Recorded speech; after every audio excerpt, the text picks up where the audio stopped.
when you look at your life, when you're standing up, what do you change?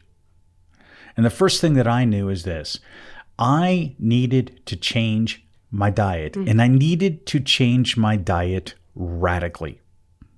So here's our body. It's supposed to be the holy temple. It houses the Holy Spirit in it. We're supposed to feed this body and worship this body as a spiritual, rational service to God. So here we are. What are we putting into our body? And so...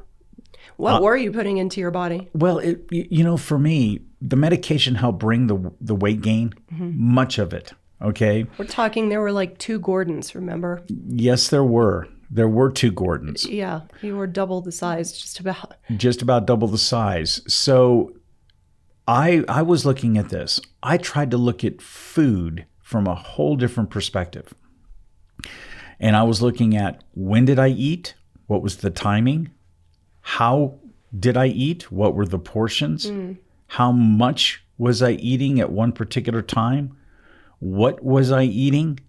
I even used this from behavioral changes to what were the size of my plates, my forks, my cups. I know I'm going to say it. You still use your baby fork. I still use. It's really crazy. It's not a baby fork. It's a baby fork. JJ would use it. It is. He's a 4-year-old. It is the salad fork. Okay. Oh my gosh. But I looked at every aspect. So it was important to say, okay, my body is out of control. Let's take the foods that I have, and they were essentially proteins and vegetables. Well, you switched to that. I switched to that. But I would say this, honey, because you really had so little vices. You were not doing all these other things. You were doing your best to try to walk this out as nobly as you could. But I think food was one of those last things that you were holding on to. You'd let go of so many other bad habits or behaviors or this or that, but food, that was the one last comfort that you actually had. And it's almost like it was an anesthesia for you. You could go into a sugar coma.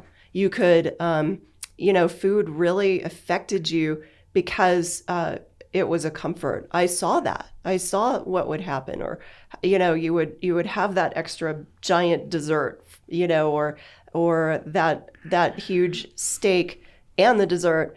And, but honestly, I didn't want to hurt you by chastising you over that because there were so few comforts that you actually had. But when you woke up to it. When I woke up to it, I decided to reduce my carbohydrate intake. In fact, and this is radical. This is where the OCD comes in. I've had one pasta dish since 2006. That's disgusting. I know. I love spaghetti. I love Italian food. I love breads. And I've reduced those radically in my life.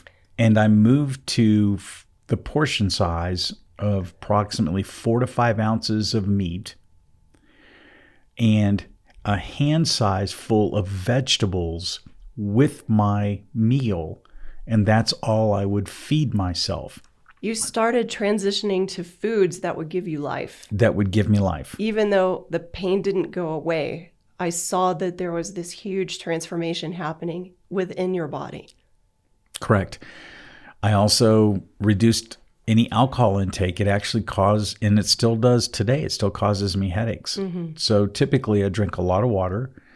If people drink alcohol around me, which you enjoy your glass of wine here and there, I'm not offended by that whatsoever. People can do what they want to do. But for me personally, I had to radically look at my life and say, what are you going to put in your body? Yeah.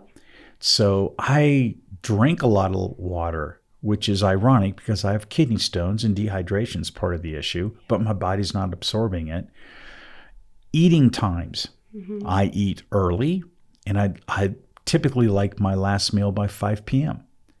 Why? Because my body digests the food, and it's usually something simple to eat. I don't care if it's a small salad or something, but it allowed my body not to have that acid reflux and to metabolize the food fully before I wake up the next morning.